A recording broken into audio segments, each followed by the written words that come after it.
কয়েক মাস কেটে গিয়েছে। সর্বজয়া এক বাটি দুধ ভাত মেখে পুত্রকে খাওয়াতে বসল। দেখি হা কর, তোমার কপালখানা, মন্ডা না মেঠাই না, দুটো ভাত আর ভাত। তা ছেলের দশা দেখলে হয়ে আসে। রোজ ভাত খেতে বসে মুখ কাচুমাচু, বাঁচবে কি খেয়ে? বাঁচতে কি এসেছো? আমায় জ্বালাতে এসেছো। ওরকম মুখ ঘুরিও না। ছি, হা করো লক্ষ্মী। দেখি এই দলাটা হলেই হয়ে গেল। আবার ওবেলা টুনুদের বাড়ি মনসার ভাসান হবে, তুই জানিস নে বুঝি? শিগগিরই খেয়ে নিয়ে চল। দুর্গা বাড়ি ঢুকল। কোথা থেকে ঘুরে আসছে, এক পা ধুলো। কপালের সামনে এক গোছা চুল সোজা হয়ে প্রায় 4 আঙুল উঁচু হয়ে আছে। সে সব সময় আপন মনে ঘুরছে। পাড়ার সমবয়সী ছেলেমেয়ের সঙ্গে তারপরও একটা খেলাধুলা নেই। কোথায় কোন ঝোপে বইঁচি পাকল, খাদের বাগানের কোন গাছটায় আমের গুঁটি বেঁধেছে, কোন বাঁশতলায় শেয়াকুল খেতে মিষ্টি, এসব তার মুখদর্পণে। পথে চলতে চলতে সে সর্বদা পথের দুপাশে সতর্ক দৃষ্টিতে চেয়ে দেখতে দেখতে চলেছে। কোথাও কাঁচ পোকা বসে আছে কিনা। যদি কোথাও কন্টিকারি গাছের পাকা ফল দেখতে পেল, তৎক্ষণাৎ খেলাঘরের বেগুন করবার জন্য তা তুলতে বসে যাবে। হয়তো পথে কোথাও বসে সে নানা রকমের খাপড়া নিয়ে ছুঁড়ে পরীক্ষা করে দেখছে গঙ্গা যমুনা খেলায় কোনখানে ভালো তাক হয়, পরীক্ষায় যেখানে ভালো বলে প্রমাণ হবে সেখানে সে সযত্নে আঁচলে বেঁধে নেবে। সর্বদা সে পুতুলের বাক্স খেলাঘরের সরঞ্জাম নিয়ে মহাব্যস্ত। সে ঢুকে অপরাধীর দৃষ্টিতে মায়ের দিকে চাইল। সর্বজয়া বলল, এলে? এসো, ভাত তৈরি, খেয়ে আমায় উদ্ধার করো। তারপর আবার কোন দিকে বেরুতে হবে বেরো। বৈশাখ মাসের দিন, সকলের মেয়ে দেখোগে যাও, সেজুতি করছে, শিব পুজো করছে। আর এত বড় ধাড়ি মেয়ে, দিনরাত কেবল টোটো। সেই সকাল হতে না হতে বেরিয়েছো, আর এখন এই দুপুর ঘুরে গিয়েছে, এখন এলো বাড়ি। মাথাটা ছিঁড়ে দেখো না, না একটু তেল দেওয়া, না একটু চিরুনি ছোঁয়ানো। সর্বজয়ার কথা শেষ হবার আগে এক ব্যাপার ঘটল। আগে আগে ভুবন মুখুজ্জের বাড়ির সেজ ঠাকুরন, পিছনে পিছনে তার মেয়ে টুনু ও দেওরের ছেলে সতু, তাদের পিছনে আর 4-5টি ছেলে মেয়ে সম্মুখের দরজা দিয়ে বাড়ি ঢুকল। সেজ ঠাকুরন কোনো দিকে না চেয়ে, বাড়ির কারোর সঙ্গে কোনো আলাপ না করে সোজা হন হন করে ভিতরের দিকে রোয়াকে উঠলেন। নিজে ছেলের দিকে ফিরে বললেন, কই নিয়ে আয়, বের কর পুতুলের বাক্স দেখি। এ বাড়ির কেউ কোনো কথা বলবার আগেই টুনু ও সতু দুজনে মিলে দুর্গার টিনের পুতুলের বাক্সটা ঘর থেকে বার করে এনে রোয়াকে নামালো। টুনু বাক্স খুলে খানিকটা খুঁজবার পর একছড়া পুঁতির মালা বের করে বলল, এই দেখো মা, আমার সেই মালাটা। সেদিন যে সেই খেলতে গিয়েছিল, সেদিন চুরি করে এনেছে।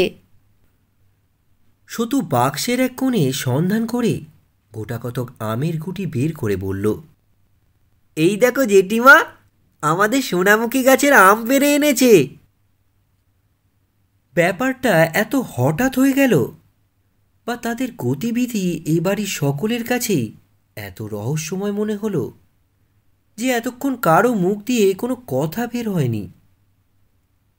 এতক্ষণ পরে সর্বজয়া কথা খুঁজে বলল, কি কি খুড়িমা, কি হয়েছে? পরে সে রান্নাঘরের দাওয়া হতে ব্যগ্রভাবে উঠে আসলো। এই দেখো না কি হয়েছে, কীর্তিখানা দেখো একবার। তোমার মেয়ে সেদিন খেলতে গিয়ে টুনুর পুতুলের বাক্স থেকে এই পুতির মালা চুরি করে নিয়ে এসেছে। মেয়ে কদিন থেকে খুঁজে খুঁজে হয়রান। তারপর সতু গিয়ে বলল যে তোর পুতির মালা দুর্গা দিদির বাক্সের মধ্যে দেখে এলাম। দেখো একবার কাণ্ড, তোমারও মেয়ে কম নাকি? চোর, চোরের বেহদ্দ চোর। আর ওই দেখো না, বাগানের আমগুলোর গুটি পড়তে দেরি সয় না, চুরি করে নিয়ে এসে বাক্সে লুকিয়ে রেখেছে।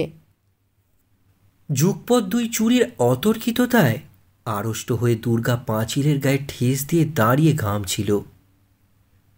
সর্বজয়া জিজ্ঞাসা করল, এনেছিস এই মালা ওদের বাড়ি থেকে? দুর্গা কথার উত্তর দিতে না দিতে সেজ বউ বলল, না আনলে কি আর মিথ্যে করে বলছি নাকি? বলি এই আম কটা দেখো না, সোনামুখীর আম চেনো না নাকি? এও কি মিথ্যে কথা? সর্বজয়া অপ্রতিভ হয়ে পড়ল, না সেজখুড়ি, আপনার কথা মিথ্যে তা তো বলিনি, আমি ওকে জিজ্ঞাসা করছি। সেজ ঠাকুরন হাত নেড়ে ঝাঁঝের সহিত বলল, জিজ্ঞাসা করো আর যা করো বাপু, ও মেয়ে সোজা মেয়ে হবে না, আমি বলে দিচ্ছি। এই বয়সে যখন চুরিবিদ্যে ধরেছে, তখন এরপর যা হবে সে টেরই পাবে। চল রে সতু, নে আমের গুটিগুলো বেঁধে নে। বাগানের আমগুলো লক্ষ্মী ছাড়া ছুরির জ্বালায় চোখে দেখার জো আছে? অপমানে দুঃখে সর্বজয়ার চোখে জল আসলো। সে ফিরে দুর্গার রুক্ষ চুলের গোছা টেনে ধরে ডাল ভাত মাখা হাতেই দূর দাঁড় করে তার পিঠে কিলের উপর কিল, চরের উপর চর মারতে মারতে বলতে লাগলো, আপদ বালাই একটা কোথা থেকে এসে জুটেছে, মলেও আপদ চুকে যায়, মরেও না যে বাঁচি, হাত জুড়োয়। বেরো বাড়ি থেকে, দূর হয়ে যা, যা এক্ষুনি বেরো। দুর্গা মার খেতে খেতে ভয় খিড়কি দৌড় দিয়ে ছুটে বেরিয়ে গেল। তার ছেঁড়া রুক্ষ চুলের গোছা দু এক গাছা সর্বজয়ার হাতে থেকে গেল। অপু খেতে খেতে অবাক হয়ে সমস্ত ব্যাপারটা দেখছিল। দিদি পুঁতির মালা চুরি করে এনেছিল কিনা তা সে জানে না। পুঁতির মালাটা সে তার আগে কোনোদিনও দেখেনি, কিন্তু আমের গুটি যে চুরির জিনিস নয় তা সে নিজে জানে। কাল বিকেলে দিদি তাকে সঙ্গে করে টুনুদের বাগানে আম কুড়াতে গিয়েছিল। সোনামুখীর তলায় আম কটা পড়েছিল, দিদি কুড়িয়ে আনলো। সে জানে, কাল থেকে অনেকবার দিদি বলেছে, অপু, এবার সেই আমের গুটিগুলো জ্বালাবো, কেমন তো? কিন্তু মা অসুবিধাজনকভাবে বাড়ি উপস্থিত থাকার দরুন উক্ত প্রস্তাব আর কার্যে পরিণত করা সম্ভব হয়নি। দিদির অত্যন্ত আশার জিনিস আমগুলো এভাবে নিয়ে গেল, তার উপর আবার দিদি এমনভাবে মারও খেল। দিদির চুল ছিঁড়ে দেওয়ায় মায়ের উপর তার অত্যন্ত রাগ হলো। যখন তার দিদির মাথার সামনে রুক্ষ চুলের এক গোছা খাড়া হয়ে বাতাসে ওড়ে, তখনই কি জানি কেন দিদির উপর অত্যন্ত মমতা হয়। কেমন যেন মনে হয় দিদির কেউ কোথাও নেই, সে যেন একা কোথা থেকে এসেছে, তার সাথী কেউ এখানে নেই। কেবলই মনে হয় কেমন করে সে দিদির সকল দুঃখ ঘুচিয়ে দেবে, সকল অভাব পূরণ করে তুলবে। তার দিদিকে সে এতটুকু কষ্টে পড়তে দেবে না। খাওয়ার পরে অপু মায়ের ভয়ে ঘরের মধ্যে বসে পড়তে লাগলো, কিন্তু তার মন থেকে থেকে কেবলই বাইরে ছুটে যাচ্ছিল। বেলা একটু পড়লে সে টুনুদের বাড়ি, পটলদের বাড়ি, ন্যাড়াদের বাড়ি, একে একে সকল বাড়ি খুঁজল। দিদি কোথাও নেই। রাজকৃষ্ট পালিতের স্ত্রী ঘাট থেকে জল নিয়ে আসছিল। তাকে জিজ্ঞাসা করল, জেঠিমা, আমার দিদিকে দেখেছ? সে আজ ভাত খায়নি, কিচ্ছু খায়নি। মা তাকে আজ বড্ড মেরেছে। মার খেয়ে কোথায় পালিয়েছে দেখেছো জেঠিমা? বাড়ির পাশের পথ দিয়ে যেতে যেতে ভাবল, বাঁশবাগানে সে যদি বসে থাকে। সেদিকে গিয়ে সমস্ত খুঁজে দেখল। সে খিড়কি দরজা দিয়ে বাড়ি ঢুকে দেখল বাড়িতে কেউ নেই। তার মা বোধহয় ঘাটে কি অন্য কোথাও গিয়েছে। বাড়িতে বিকেলের ছায়া পড়ে এসেছে। সামনের দরজার কাছে যে বাঁশঝাড় ঝুঁকে পড়েছে, তার একগাছা ঝুলে পড়া শুকনো কঞ্চিতে তার পরিচিত সেই লেজ ঝোলা হলদে পাখিটা এসে বসেছে। রোজই সন্ধ্যার কিছু আগে সে কোথা থেকে এসে এই বাঁশঝাড়ের ওই কঞ্চিখানার উপর বসে। রোজ আসে। আরও কত কি পাখি চারিদিকের বনে কিচকিচ করছে। নীলমণি রায়দের পোড়ো ভিটা গাছপালার ঘন ছায়ায় ভরে গিয়েছে। তার মন হঠাৎ হু হু করে উঠল। কতক্ষণ হলো সে গিয়েছে, বাড়ি আসেনি, খায়নি। কোথায় গেল দিদি? ভুবন মুখুজ্জের বাড়ির ছেলে মেয়েরা মিলে উঠোনে ছোটাছুটি করে লুকোচুরি খেলছে। রানু তাকে দেখে ছুটে আসলো। ভাই অপু এসেছে, ও আমাদের দিকে হবে, আয় রে অপু। অপু তার হাত ছাড়িয়ে নিয়ে জিজ্ঞাসা করল,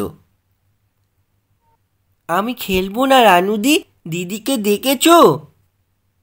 রানু জিজ্ঞাসা করল, দুর্গা? না, তাকে তো দেখিনি। বকুলতলায় নেই তো? বকুলতলার কথা তার মনেই হয়নি। সেখানে দুর্গা প্রায় থাকে বটে। ভুবন মুখুজ্জের বাড়ি থেকে এসে বকুলতলায় গেল। সন্ধ্যা হয়ে এসেছে। বকুল গাছটা অনেক দূর পর্যন্ত জুড়ে ডালপালা ছড়িয়ে ঝুপসি হয়ে দাঁড়িয়ে আছে। তলাটা অন্ধকার, কেউ কোথাও নেই। যদি কোনো দিকে গাছপালার আড়ালে থাকে, সে ডাক দিল, দিদি, ও দিদি, দিদি।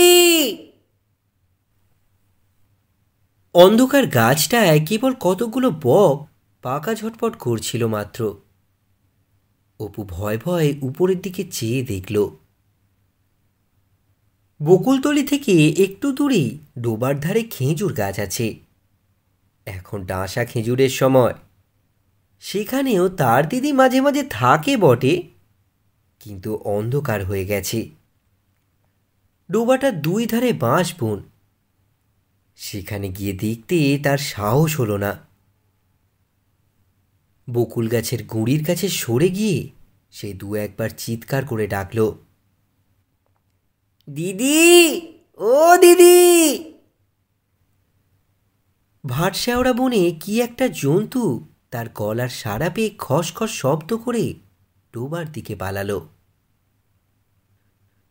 বাড়ির পথে ফিরতে ফিরতে হঠাৎ করে সে থমকে দাঁড়ালো।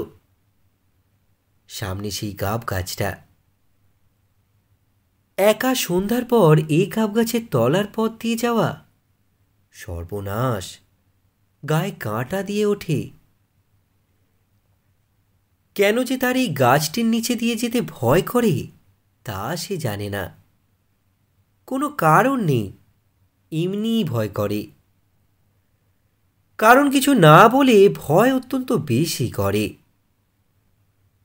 অপু খানিকক্ষণ অন্ধকার গাবতলাটির দিকে চেয়ে দাঁড়িয়ে থেকে ফিরল। তাদের বাড়ি যাবার আরেকটি পথ আছে। একটুখানি ঘুরে পটলিদের বাড়ির উঠোন দিয়ে গেলে গাবতলার এই অজানা বিভীষিকার হাত থেকে নিষ্কৃতি পাওয়া যায়। পটলির ঠাকুমা সন্ধ্যার সময় বাড়ির রোয়াকে ছেলেপিলেদের নিয়ে হাওয়ায় বসে গল্প করছেন। পটলির মা রান্নাঘরে রাঁধছেন। উঠোনের মাচা তলায় বিধু জেলেনি দাঁড়িয়ে মাছ বিক্রির পয়সা তাগাদা করছে। অপু বলল, দিদিকে খুঁজতে গিয়েছিলাম ঠাকুমা, বকুলতলা থেকে আসতে আসতে ঠাকুমা বললেন, দুর্গা এই তো বাড়ি গেল, এই কতক্ষণ যাচ্ছে, ছুটে যা দেখি, বোধহয় এখনো বাড়ি গিয়ে পৌঁছয়নি। সে এক দৌড়ে বাড়ির দিকে ছুটল। পিছন থেকে পডলির বোন রাজি চেঁচিয়ে বলল, কাল সকালে আসিস অপু, আমরা গঙ্গা যমুনা খেলার নতুন ঘর কেটেছি, ঢেকশালের পেছনে নিমতলায়, দুর্গাকে বলে দিস। তাদের বাড়ির কাছে এসে পৌঁছে হঠাৎ সে থমকে দাঁড়িয়ে গেল। দুর্গা আত্মস্বরে চিৎকার করতে করতে বাড়ির দরজা দিয়ে দৌড়ে বাইরে যাচ্ছে। পিছনে পিছনে তার মা কি একটা হাতে মারতে মারতে তাড়া করে ছুটে আসছে। দুর্গা গাবতলার পথ দিয়ে ছুটে পালালো। মা দরজা হতে ধাবমান মেয়ের পিছনে চেঁচিয়ে বলল, যাও, বেরো, একেবারে জন্মের মতো যাও, আর কখনো বাড়ি যেন ঢুকতে না হয়। বালাই আপদ চুকে যাক, একেবারে ছাতিম তলে দিয়ে আসি। ছাতিমতলায় গ্রামের শ্মশান। অপুর সমস্ত শরীর যেন জমে পাথরের মতো আড়ষ্ট ভারী হয়ে গেল। তার মা সবেমাত্র ভিতরের বাড়িতে ঢুকে মাটির প্রদীপটি রোয়াকের ধার থেকে উঠিয়ে নিচ্ছে। সে পা টিপে টিপে বাড়ি ঢুকছে। তার মা তার দিকে চেয়ে বলল, তুমি আবার এত রাত পর্যন্ত কোথায় ছিলে শুনি? মোটে তো আজ ভাত খেয়েছো। তার মনে নানা প্রশ্ন জাগছিল। দিদি আবার মার খেলো কেন? সে এতক্ষণ কোথায় ছিল? দুপুরবেলা দিদি কি খেলো? সে কি আবার কোনো জিনিস চুরি করে এনেছে? কিন্তু ভয় কোনো কথা না বলে সে কলের পুতুলের মতো মায়ের কথা মতো কাজ করে ঘরের মধ্যে ঢুকল। পরে ভয় ভয় প্রদীপ উসকে নিজের ছোট বইয়ের দপ্তরটি বের করে পড়তে বসল। সে পড়ে মোটে তৃতীয় ভাগ, কিন্তু দপ্তরে দুখানা মোটা ভারী ইংরেজি কি বই, কবিরাজি ঔষধের তালিকা, একখানা পাতা ছেঁড়া দাসুয়ারের পাঁচালি, একখানা 1303 সালের পুরাতন পাঁজি প্রভৃতি আছে। সে নানা স্থান থেকে চেয়ে এগুলি জোগাড় করেছে। এগুলি না পড়তে পারলেও রোজ একবার করে খুলে দেখে। খানিকক্ষণ দেয়ালের দিকে চেয়ে সে কি ভাবল। পরে আরেকবার প্রদীপ উসকে দিয়ে পাতা ছেঁড়া দাশু রায়ের পাঁচালিখানি খুলে অন্যমনস্কভাবে পাতা উল্টাচ্ছে। এমন সময় সর্বজয়া এক বাটি দুধ হাতে করে ঢুকে বলল, এসো খেয়ে নাও দেখি। অপু দ্বিরুক্তি না করে বাটি উঠিয়ে দুধ চুমুক দিয়ে খেতে লাগল। অন্যদিন হলে এত সহজে দুধ খেতে তাকে রাজি করানো খুব কঠিন হতো। একটুখানি মাত্র খেয়ে সে বাটি মুখ থেকে নামালো। সর্বজয়া বলল, ও কি, নাও সবটুকু খেয়ে ফেলো, ওটুকু দুধ ফেললে তবে বাঁচবে কি খেয়ে? অপু বিনা প্রতিবাদে দুধের বাটি পুনরায় মুখে ওঠাল।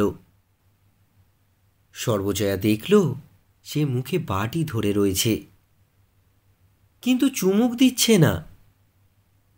তার বাটি শুদ্ধ হাতটা কাঁপছে। পরে অনেকক্ষণ মুখে ধরে রেখে হঠাৎ বাটি নামিয়ে সে মায়ের দিকে চেয়ে ভয় কেঁদে উঠল। সর্বজয়া আশ্চর্য হয়ে বলল, কি হলো রে, কি হয়েছে? জিভ কামড়ে ফেলেছিস? অপু মায়ের কথা শেষ হবার সঙ্গে সঙ্গে ভয়ের বাঁধ না মেনে ডুকরে কেঁদে উঠে বলল, দিদির জন্য বড্ড মন কেমন করছে। সর্বজয়া অল্পক্ষণ মাত্র চুপ করে বসে পরে সরে এসে ছেলের গায়ে হাত বোলাতে বোলাতে শান্ত সুরে বলতে লাগলো, কেঁদো না, অমন করে কেঁদো না। ওই পল্লীদের কি ন্যাড়াদের বাড়ি বসে আছে? কোথায় যাবে অন্ধকারে? কম দুষ্টু মেয়ে নাকি? সেই দুপুরবেলায় বেরুলো, সমস্ত দিনের মধ্যে আর তার চুলের টিকি দেখা গেল না। না খাওয়া না দাওয়া। কোথায় ও পাড়ার পালিতদের বাগানে বসেছিল, সেখানে বসে কাঁচা আম আর জামরুল খেয়েছে। এক্ষুনি ডাকতে পাঠাচ্ছি, কেঁদো না অমন করে। পরে সে আঁচল দিয়ে ছেলের চোখে জল মুছিয়ে দিয়ে বাকি দুধটুকু খাওয়াবার জন্য বাটি তার মুখে তুলে ধরল। হাঁ করো দেখি, লক্ষ্মী সোনা। উনি এলেই ডেকে আনবেন এখন। একেবারে পাগল। কোথা থেকে একটা পাগল এসে জন্মেছে। আর এক চুমুক। হ্যাঁ। রাত অনেক হয়েছে। উত্তরের ঘরে তক্তপোষে অপু ও দুর্গা শুয়ে আছে। অপুর পাশে তার মায়ের শোবার জায়গা খালি আছে, কারণ মা এখনো রান্নাঘরের কাজ সেরে আসেনি। তার বাবা আহারাদি সেরে পাশের ঘরে বসে তামাক খাচ্ছেন। বাবা বাড়ি এসে দুর্গাকে পাড়া থেকে খুঁজে এনেছেন।